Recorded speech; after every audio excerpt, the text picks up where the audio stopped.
Hi there, so today is March 23rd, 2015, and it's about 8 days after LA now. I'm back in Boulder, and I'm back training. I wanted to keep going with this OTQ series, trying to train for an Olympic Trials marathon qualifier in the marathon and get that sub 2:18, because I missed it by 2 minutes and 2 seconds at LA. And I will say from that race, I think I learned I need to dial in more on my speed. Trying to get my speed back's been really hard.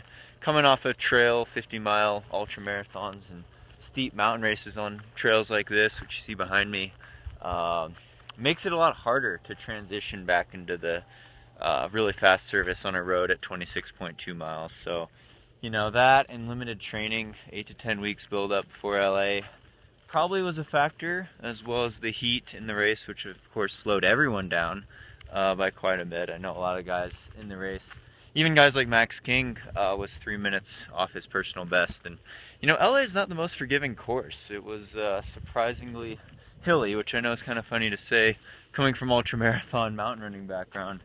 The little hills do get to you in a road marathon, even if it's a course with 50 or 100 foot hills.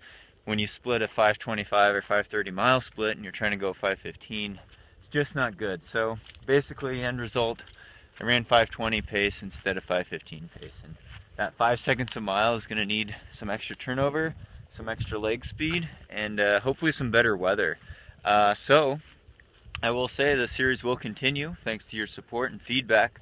I'll be doing the Boston Marathon coming up here now in just under 4 weeks. It's in April, so really tight recovery.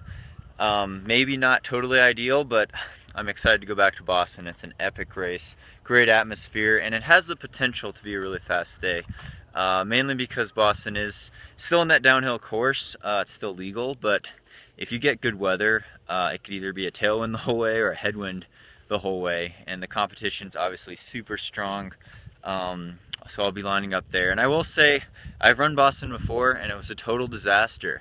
Back in 2010 it was. I was running for Hanson's Brooks as a pro marathon runner out of college, and it was my first big marathon race for them, and I think they overtrained me for it. I was running with my teammates who ran pretty well that day, but we ran 130 miles a week, or at least I did. They had me training 130 miles a week for 2 months, going into the race, doing downhill 3-mile repeats and all this stuff, and 20-mile long runs where I went really hard and did like 20 milers where you'd run the last 3 miles near the end at sub 5 minute mile pace, and it was just too much for me. I came into Boston totally overtrained under Hanson's Brooks, and by about mile 16 I knew I was toast. And you do not want to feel toast at mile 16 in a marathon, and that's right at the base of the Newton Hills at Boston. So basically at mile 16 I felt like what I'd usually feel like at mile 23, and it was horrible. I died a horrible death. Ran not what I wanted at all for Boston, and ironically we were going for a trials qualifier back then as well. But this year I want to try to make things different. I'm going to try to recover from LA as fast as possible and document the training here on the OTQ series.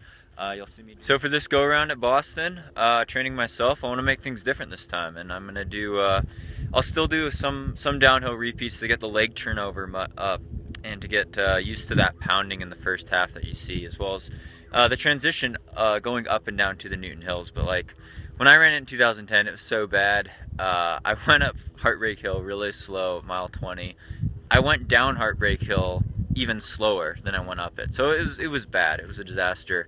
But I still have to be really careful not to overtrain coming off of LA, and we'll see what I get my mileage up to. But looking at about 80 miles this week, 80 or 90, and then over 100 for 2 weeks, and then I got a taper basically. So try to get in some more speed workouts, some more leg turnover, really high end lactate threshold.